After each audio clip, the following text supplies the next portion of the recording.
Assalamu alaikum everybody. Welcome to the foundation course classes from 5th to 9th standard.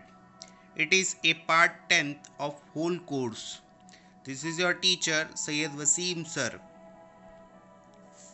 Let us discuss a new topic today.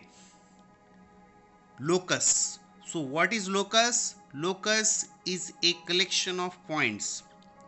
That means any figure is formed by collection of point. So locus is basically a collection of points. Whenever we wish to form any kind of figure, at that time it is nothing but a collection of points which we called as locus. So today we'll discuss about one kind of locus and its name is circle. So how circle is formed, let us understand. A circle is a shape consisting of all points in a plane that are a given distance from a given point, the center equivalently. It is the curve traced out by a point that moves in a plane so that its distance from a given point is constant.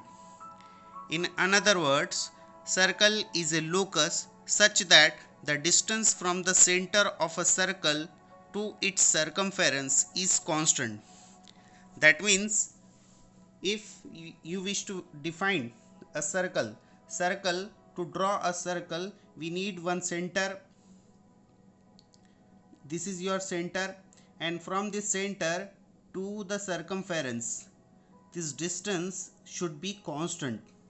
And what will happen, and we will trace out all the points which are at a fixed distance from the center to this radius.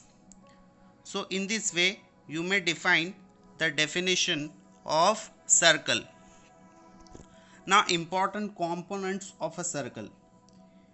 A distance from the center of a circle to its circumference is called as radius. That means here on the point A we are having center of a circle till the point P. This distance, this fixed constant distance is called as radius, and the fixed point is called as center. So whenever we want to write or draw a circle, at that time we will need center and radius. These two things we will need to draw any kind of circle. Chord of a circle. Now when we join any 2 points on the circle, then we got a chord. So what is chord? Chord is nothing but joining any 2 points on the circle. We can draw infinite number of chords in any circle. Here you can observe we have drawn so many chords here. So that means we can draw infinite number of chords. Why so? Because circle is having infinite number of points and we can join them and we can draw any kind of circle. A chord which passes through the center of a circle is the biggest chord and it is called as diameter of a circle. Here you can observe we have drawn so many chords, out of which a chord which passes through the center of a circle is the biggest chord and it is called as diameter. It is the special name of that particular chord. In this example, AB is the chord. Now next definition is about secant. So what is secant? Secant is nothing but a line passes through the circle is called as secant. An infinite number of secant can be drawn or passes through the circle. Next definition is about tangent. So what is tangent? A line touches the circle at one point externally is called as tangent. At a given point we can draw only one tangent. That means whenever you wish to draw a tangent, you can draw at one point a single chord.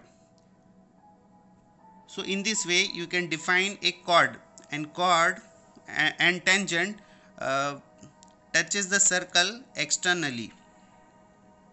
Next definition is circumference of a circle. So what is circumference of a circle? Circumference of a circle is actually a boundary of a circle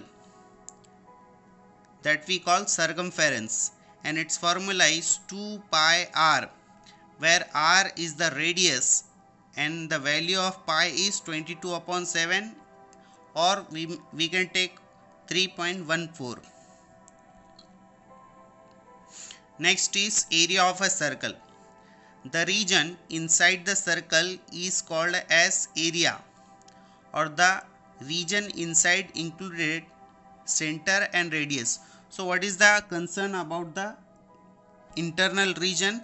It is included center of a circle and radius of a circle, and its formula is pi r square. Now let us summarize what we have learned up till now. We have discussed about the radius of a circle, we have discussed chord of a circle, diameter of a circle, secant and tangent. Here all the 5 points or 5 component of a circle can seen in the given figure. Thanks for watching this. Jazakallah.